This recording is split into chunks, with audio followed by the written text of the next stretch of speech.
जय श्री राधे दोस्तों। आइए सुनते हैं आज की कहानी। धर्मराज युधिष्ठिर कहने लगे कि हे महाराज, आपने फाल्गुन शुक्ला एकादशी का महात्म्य बतलाया। अब आप कृपा करके ये बताइए कि चैत्र कृष्णा एकादशी का क्या नाम है, इसमें कौन से देवता की पूजा की जाती है और इसकी विधि क्या है।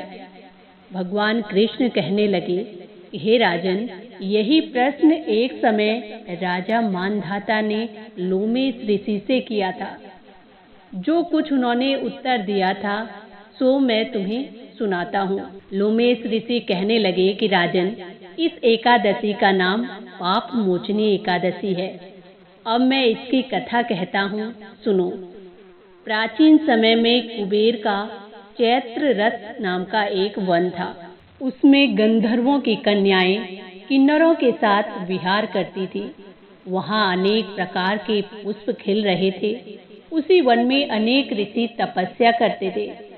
स्वयं इंद्र भी चैत्र और वैशाख मास में देवताओं सहित वहाँ आकर क्रीड़ा किया करते थे। वहीं अपने आश्रम में मेधावी नाम के एक ऋषि तपस्या कर रहे थे। वे शिव भक्त थे। एक समय मंजू घोषा नाम की एक अप्सरा को मोहित करने के विचार से आई। वो ऋषि के भय के मारे पास नहीं गई। दूर बैठकर ही वीणा पर मधुर गीत गाने लगी। उस समय कामदेव ने भी मेधावी ऋषि को जीतने की चेष्टा की। उन्होंने सुंदर अप्सरा के भ्रू को धनुष, कटाक्ष को डोरी, नेत्रों को धनुष की लचक बनाकर मंजू घोषा को सेनापति बनाया। उस समय मेधावी ऋषि भी युवा हष्ट पुष्ट थे।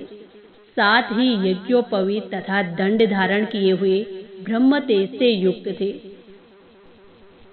अप्सरा ऐसे सुंदर ऋषि को देखकर उनकी सुंदरता पर मुग्ध हो गई और अपने गीत, चूड़ियों और नूपुरों की झनकार तथा नृत्य कला द्वारा हाव भाव दिखाकर मुनि को रिझाने लगी। और बहुत समय तक ये सब चलता रहा।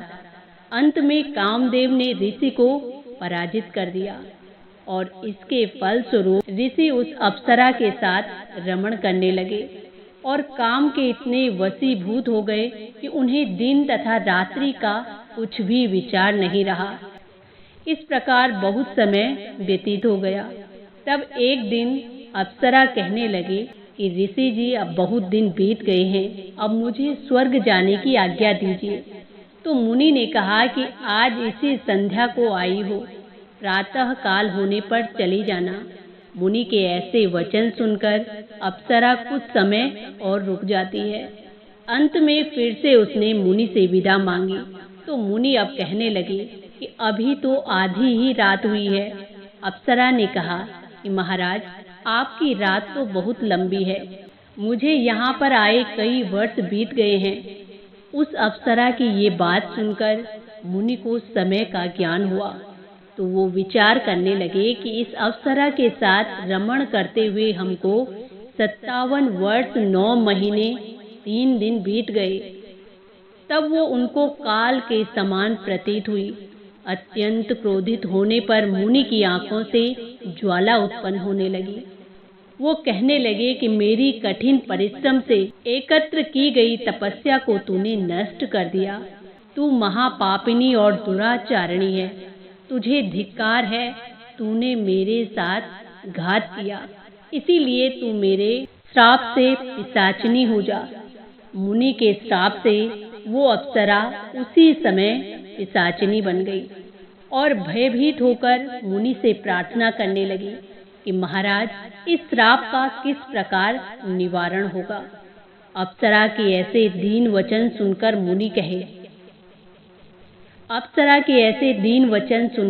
मुनि कहने लगे, यद्यपि तूने मेरा बहुत अनिष्ट किया है, लेकिन फिर भी मैं तुझे श्राप से छूटने का उपाय बताता हूँ। चैत्र मास के कृष्ण पक्ष की एकादशी का नाम पाप मोचनी है और ये सब प्रकार के पापों का नाश करने वाली है। उसका व्रत करने से पिशाच योनि से मुक्ति मिल जाएगी। ऐसा कहकर मेधावी ऋषि अपने पिता चौवन्य ऋषि के पास आश्रम चले गए। मेधावी ऋषि को देखकर अब ऋषि कहने लगे कि हे पुत्र, तूने ऐसा क्या किया जिससे तेरा सारा पुण्य क्षीण हो गया है। तब मेधावी ऋषि कहने लगे कि पिताजी, मैंने अप्सरा के साथ रमण करके घोर पाप कर दिया। अब इस पाप को छूटने का प्रायश्चित मुझे बतलाइए।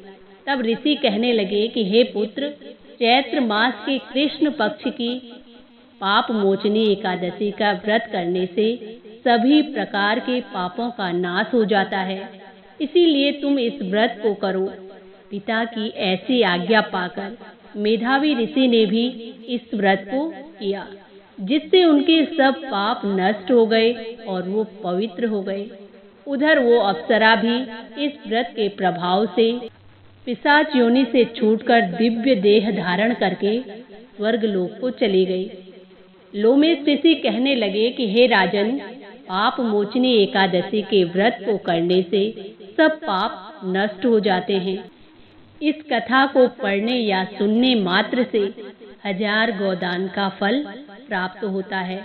जो सच्ची श्रद्धा और भक्ति के साथ इस पाप मोचनी एकादशी का व्रत करता है, भगवान उसके सभी पापों का नाश कर देते हैं। तो दोस्तों, ये थी आज की कहानी। इसी के साथ जय श्री राधे, जय श्री कृष्णा।